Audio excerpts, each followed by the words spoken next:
우리 오늘 본문을 함께 보면요. 본문의 모습은 그 최후의 심판의 모습, 마지막 날에 하나님 앞에서 심판받는 환상의 모습을 오늘 보여주고 있습니다.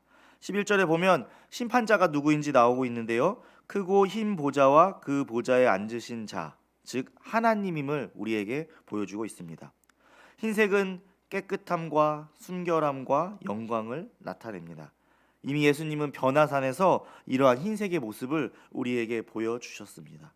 보좌에 앉으시는 삼위일체 하나님을 오늘 우리에게 보여주고 있습니다. 마지막 날에 죄악을 심판하실 주님은 거룩하시고 공의로우신 그분 한 분밖에 없습니다.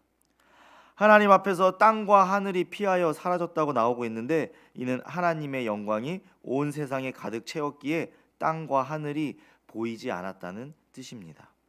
11절에는 심판의 대상이 나오고 있습니다. 그 심판의 대상은 죽은 자들이 큰 자나 작은 자나 그 보좌 앞에 서 있다고 오늘 말씀에서 이야기해 주고 있습니다.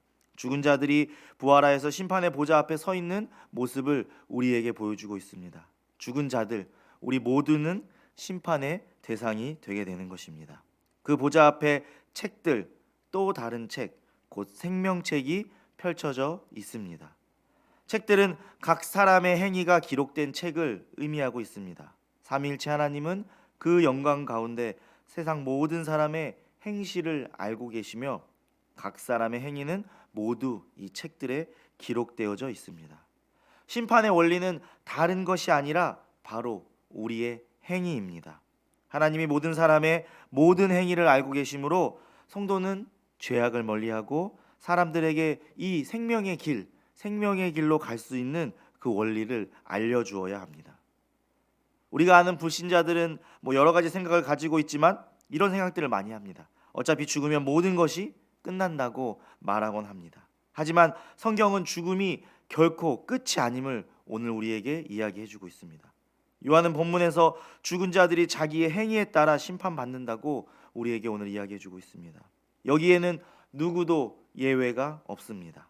바다에서 죽어 그 시신을 찾을 수 없는 자라도, 사망과 음부, 사람이 상상할 수 없는 곳에 들어가 있는 자라 하더라도 모두 하나님 보좌 앞에 서서 심판을 받아야 합니다. 생명책의 이름이 기록되지 않은 자들은 전적으로 각자의 행위를 따라 심판을 받게 되므로 누구도, 어느 누구도 영원한 형벌을 피할 수가 없습니다.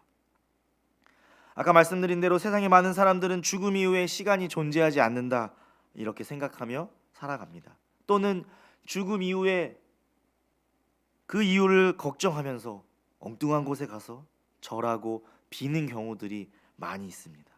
그들은 하나님의 최후의 심판을 믿지 않으며 영원한 형벌을 믿지 않기 때문에 교만하게 하나님을 무시하며 자기 멋대로 살아가고 있는 것입니다.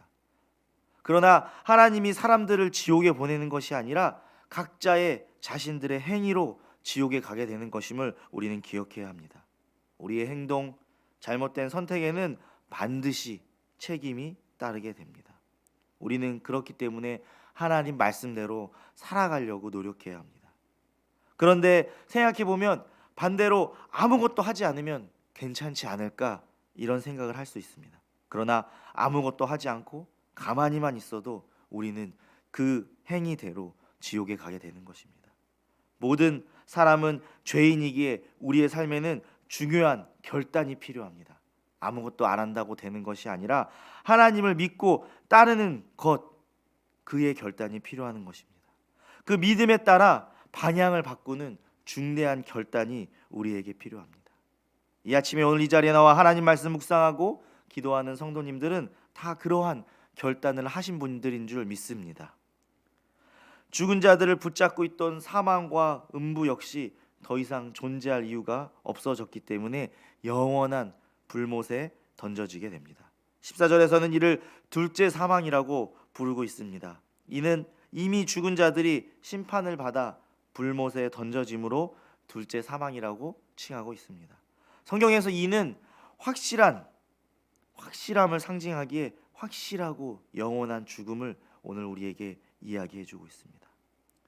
여기서 죽은 자들이 자기 행위에 따라 심판을 받지만 15절에 생명책에 기록되지 못한 자는 불못에 던져진다는 이 사실은 우리에게 반대로 얘기하면 생명책에 기록되면 불못에 던져지지 않는다는 것을 우리에게 이야기해주고 있습니다. 이 최후의 심판에도 마지막 희망이 있는 것입니다. 바로 생명책에 기록되어야 하는 것입니다. 그러면 우리가 이 말씀 앞에 우리는 지금 생명책에 기록되어 있는지 우리의 삶을 돌아보며 물음을 가지게 됩니다. 행위로 구원을 얻을 자가 없고 그리스도의 십자가 은혜로만 우리는 구원을 받을 수 있습니다. 오직 믿음, 오직 은혜, 오직 예수 그리스도만 우리를 구원할 수 있는 것입니다. 로마서 5장 17절 18절에는 이 생명에 대한 이야기가 나오는데요. 제가 쉬운 성경으로 읽어드리면요. 그 한 사람으로 말미암아 왕노릇하였은즉 더욱 은혜와 의의 선물을 넘치게 받는 자들이 한 분 예수 그리스도로 말미암아 생명 안에서 왕노릇하리로다.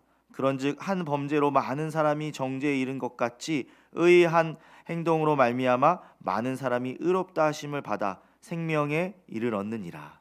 이렇게 우리에게 말씀해주고 있습니다. 우리가 죄와 사망에서 벗어나 생명의 지배를 받을 수 있게 하시는 분은 바로 예수 그리스도 한 분밖에 없습니다. 나는 부활이요 생명이니 나를 믿는 자는 죽어도 살겠다고 약속하신 분, 그분만이 우리를 죄와 사망에서 구원하여 주실 수 있는 분임을 우리는 믿어야 합니다. 오늘 새벽에 하나님 앞에 나오는 성도님들은 그러한 믿음을 가지고 오늘 하루하루를 살아가시기를 소망합니다. 오늘 제가 드린 이러한 말씀은 우리가 사실 처음 듣는 내용은 아닐 것입니다. 우리는 교회 생활하면서 이러한 메시지를 사실 많이 들어왔습니다. 오직 믿음, 오직 은혜로, 오직 예수 그리스도로 구원받는다는 가르침을 우리는 계속해서 들어왔고 우리도 계속해서 가르치고 있습니다. 왜냐하면 우리가 이 세상에서 잘 먹고 잘 살아간다고 이 가르침을 멈추게 된다면 우리의 결국은 모두 죽음에 들어가게 될 것입니다. 그렇기 때문에 우리는 이 가르침을 계속해서 들어야 하고 우리의 삶을 이 가르침 앞에서 다시금 돌이켜야 하며 우리의 다음 세대에게도 계속 가르쳐야 하는 것입니다. 오늘의 본문의 말씀은 우리가 행위에 따라 하나님의 책망을 받을 것을 이야기해주고 있습니다. 사탄의 유혹에 넘어갔다고 그러한 핑계로 용서받을 수 있는 것이 아닙니다. 자신의 행동에 따라 하나님 앞에서 책망받을 것이고 그에 합당한 벌을 받게 될 것입니다. 죽은 자들은 큰 자나 작은 자나 구별 없이 모두 하나님 보좌 앞에 설 것입니다. 이 땅에서 어떠한 사람이었던지 상관없이 모두가 심판받게 될 것입니다. 세상의 지위고와 이것은 하나님 앞에서 아무 의미가 없게 되어집니다. 이러한 가운데 우리가 살 수 있는 유일한 방법은 예수 그리스도밖에 없습니다. 모든 사람은 오직 예수님의 십자가의 공로로 그 공로를 믿음으로 고백해야 생명책에 기록되고 구원받을 수 있게 되는 것입니다. 반대로 그러한 믿음이 없으면 생명책에 기록될 수 없고 영원한 죽음밖에 없음을 이 시간 기억하기를 소망합니다. 우리는 이 진리를 믿음으로 이 진리 앞에 하나님 안에 살아가는 이 아침에 모든 성도들이 되기를 주님의 이름으로 소망합니다.